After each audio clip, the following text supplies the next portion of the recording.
All right, guys, we're going to continue on to number 4, and all we're doing in this one is finding x and y intercepts. So as we get started, I want to make sure we remember one thing. Whenever you're finding intercepts, it's just really important. You have to have this memorized and put it in your notes.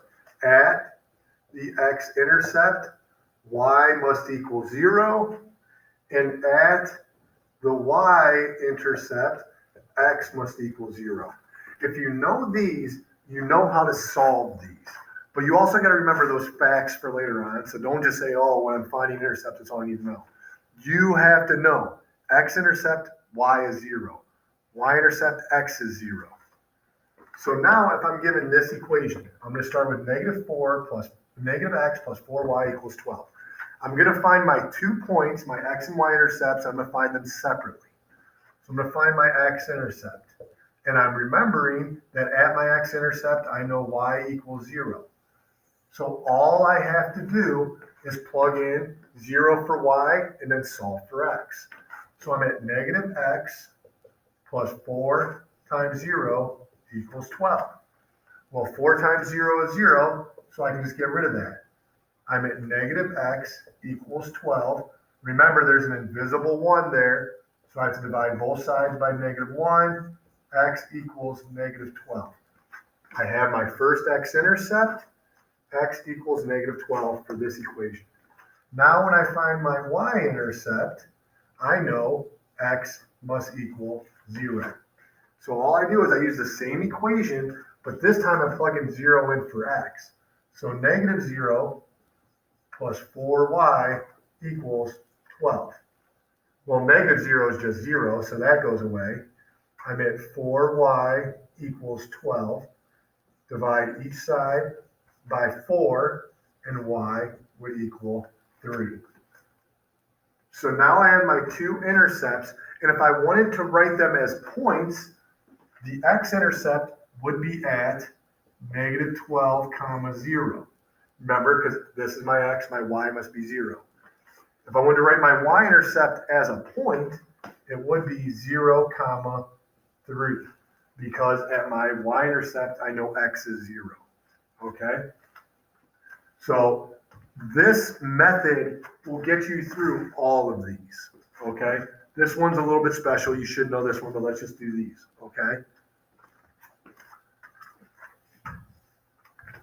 So now we are going to find the x and y intercepts here. I know there's fractions, but you can handle this. So we're going to do the x-intercept first. The x-intercept, y equals 0. So I take this equation, I just plug in 0 for y. 1/4 x minus 1/3 times 0 has to equal -2. Well, anything times 0 is 0, so this all goes away, and I'm left with just 1/4 x equals -2. Now, we have to remember back to chapter 1. I have a denominator I need to get rid of. We will multiply out the denominator. So now I'm just going to multiply both sides by 4. Okay? These 4's will cancel. I'll be left with 1x, or just x, equals -2 times 4 is -8. So now I'm done with this side. My x-intercept is -8. Now I'm going to do the same thing over here, but for y. So when I find my y-intercept, I know x must equal 0. So I'm at 1/4 times 0 minus 1/3 y equals -2.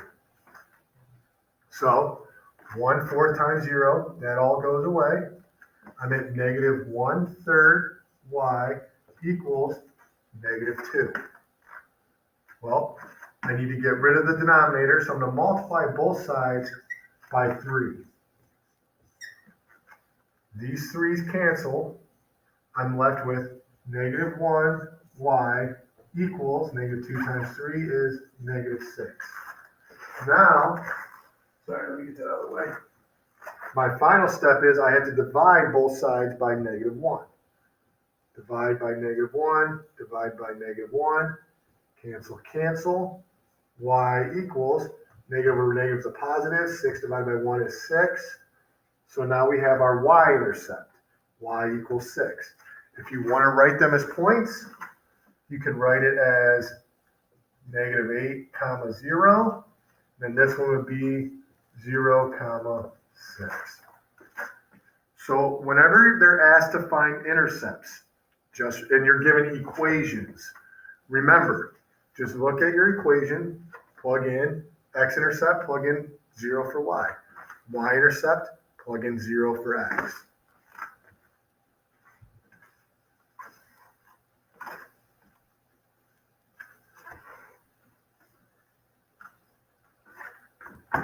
Now this one's a little bit special. Y equals -7. So I hope we remember there are some things that should be coming to your head right now. Y equals a number. I know I'm dealing with a horizontal line because of our Hoy box. Horizontal line at -7. So if you know that part, it's actually really easy, but I'm going to still do it algebraically. My x-intercept and my y-intercept. The x-intercept is going to seem weird. At my x-intercept, I know y equals 0. So I go to my algebra part, and I have 0 equals -7. This should be setting off alarms here. That can't happen. So your answer is no solution because we have a false statement. Because what it means is we just don't cross the x-axis.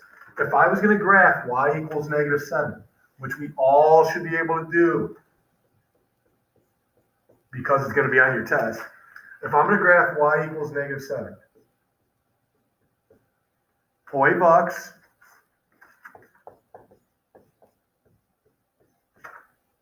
I'm dealing with y equals some number, so I'm dealing with Hoy. So I'm dealing with a horizontal line, and my horizontal line will be at -7. So I just come down here, and when I graph that, you notice it never crosses the x-axis. In other words, there is no x-intercept, no solution for the x-intercept. And everything matched up. I got a false statement, I have no solution, I have a horizontal line, it doesn't cross the y-axis, the x-axis. And with this picture, it should be real easy. What must my y-intercept be? Well, I cross the y-axis right here at -7. Or if I look at my equation, y equals -7, plug in 0 for x, there are no x's. So when I do it, I get y equals -7. That's my y-intercept. Okay? So there's a couple different ways to look. This one comes across as tricky if you don't know your rules for horizontal and vertical lines. Remember, they're a little bit special. So go ahead, take a little bit of time, look at this, ask me questions in class.